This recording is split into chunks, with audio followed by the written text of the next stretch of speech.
Yeah. No worries, guys. So, my name's Michael Dunworth. I'm from Sydney, Australia. I moved over to San Francisco in 2013 to start a company. Actors go to Hollywood, nerds go to San Francisco, that kind of energy. And so went over there to start a company, and we ended up basically sort of accidentally getting involved with Bitcoin, where we were like a one-click checkout, and basically that means you could shop on lots of websites and check out at one spot. And in 2013, that was a really helpful tool. And we added Bitcoin because there's been a big Bitcoin bull run that year from like $70 to 250. And we were like, oh, that'd be cool if everyone's made heaps of money on Bitcoin. Well, we could add it as a payment method. They pay us in Bitcoin, we convert it into dollars, and we go buy their TV on Amazon, or their new socks from Target, or whatever it was. And that was how we got into it, and we got a really warm reception from the Bitcoin community.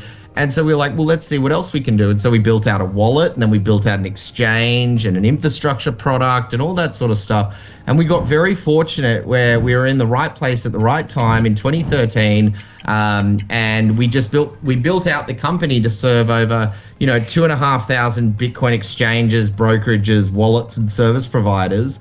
And we've, helped onboard close to 500,000 people or 1 million people to buy Bitcoin for the first time.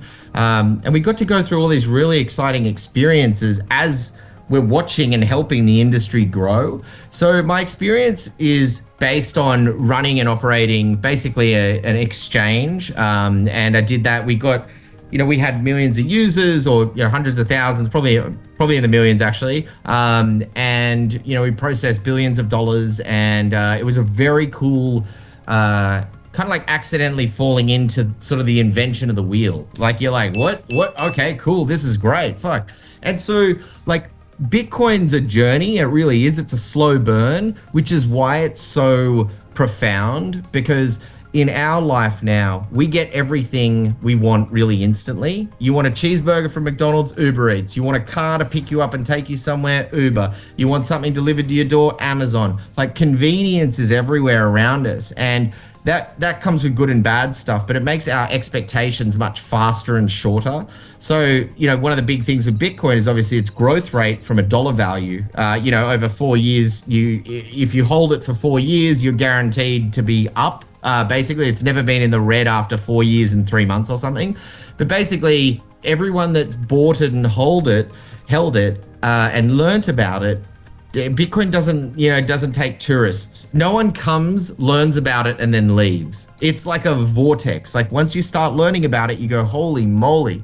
And, like for us, we're starting, people used to say, oh, well, what's it good for? Oh, well, it's deflationary.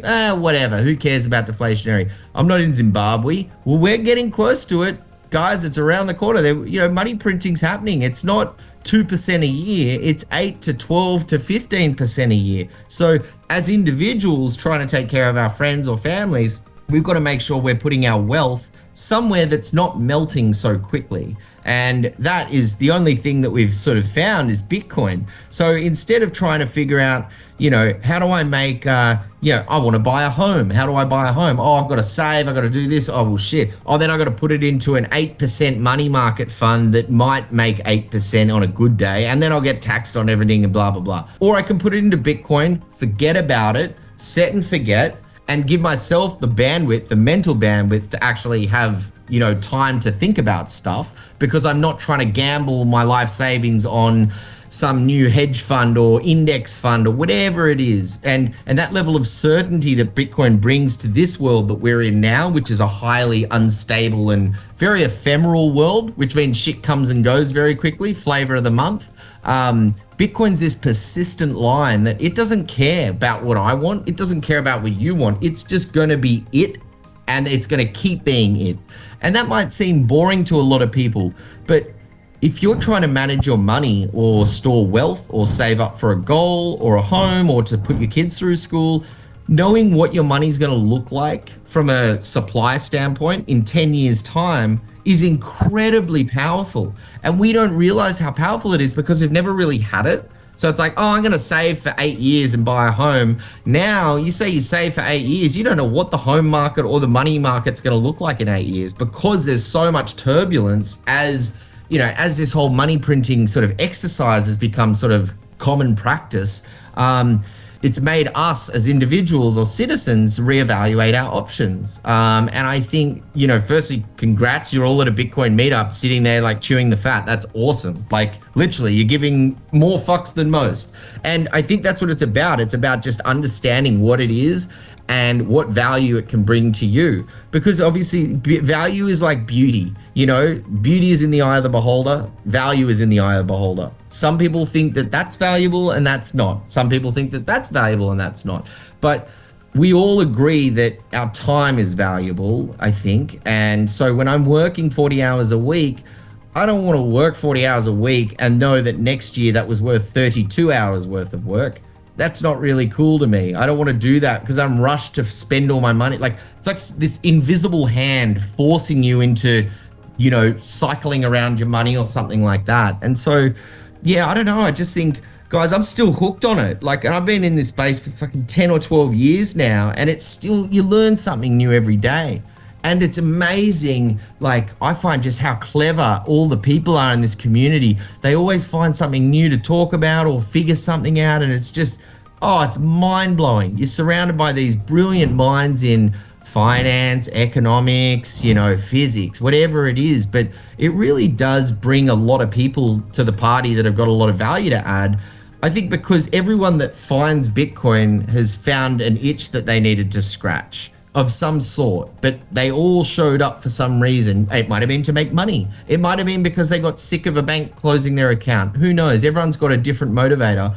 But, one thing I do know is that when people come here, they usually come for, very excited about what it could possibly be. And, in the very bare minimum, bare bones sort of sense of what is it, Bitcoin? Well, its primary feature is it can't break. Like, as in, think about that for a second. It can't break. We can stop a nuclear warhead easier than turning off Bitcoin. We can stop the comet that hit the dinosaurs easier than we can turn off Bitcoin. It's almost like the color blue or the number 7. Like, we can't ban 7 from existing. I can't ban the color blue from the color spectrum. That's the level of transcendence that it's at.